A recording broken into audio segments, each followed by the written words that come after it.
નર્મદા જિલ્લાની દેડિયાપાડા બેઠકના લોકપ્રિય ધારાસભ્ય ચિતર વસાવા માટે કાનૂની સંકટ વધુ ઘેરું બન્યું છે. ઝઘડિયા જીઆઈડીસી પોલીસ સ્ટેશનમાં અગાઉ નોંધાયેલી ફરિયાદો બાદ હવે આ મામલે ન્યાયિક પ્રક્રિયા તેજ બની છે. જુલાઈ 2024 દરમિયાન ગુજરાત પોલીસની છબી ખરડાય તે પ્રકારના નિવેદનો આપવા બદલ તેમની વિરુદ્ધ નોંધાયેલ બદનક્ષીના કેસમાં ભરૂચની કોર્ટે ગંભીર નોંધ લીધી છે.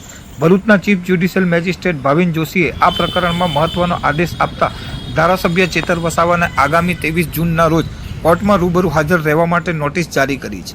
આ સમગ્ર વિવાદની વિગત એવી છે કે ધારાસભ્ય ચેતર વસાવાએ ઇન્ડિયા ગઠબંધનની ઓફિસ ખાતે આયોજિત એક કાર્યક્રમમાં ગુજરાત પોલીસ પર ગંભીર આક્ષેપો કર્યા હતા. તેમણે પોતાના નિવેદનમાં પોલીસ તંત્રને દારૂના વેચાણ સાથે જોડીને રાજ્યના પોલીસ દળની પ્રતિષ્ઠાને હાનિ પહોંચાડવાનો પ્રયાસ કર્યો હોવાનો આરોપ મૂકવામાં આવ્યો છે. આ ઘટના બાદ ભરૂચના તત્કાલીન જિલ્લા પોલીસ અધિક્ષક મયુર ચાવડાએ એક વિસ્તૃત રિપોર્ટ તૈયાર કર્યો હતો, જેના આધારે જિલ્લા મુખ્ય સરકારી વકીલ પરેશ પંડ્યા દ્વારા કોર્ટમાં ફરિયાદ દાખલ કરવામાં આવી હતી. સરકારી વકીલની ધારદાર દલીલોને ગ્રાહ્ય રાખીને અદાલત હવે ચેતર વસાવા સામે કાનૂની કાર્યવાહીના ચક્રો ગતિમાન કર્યા છે.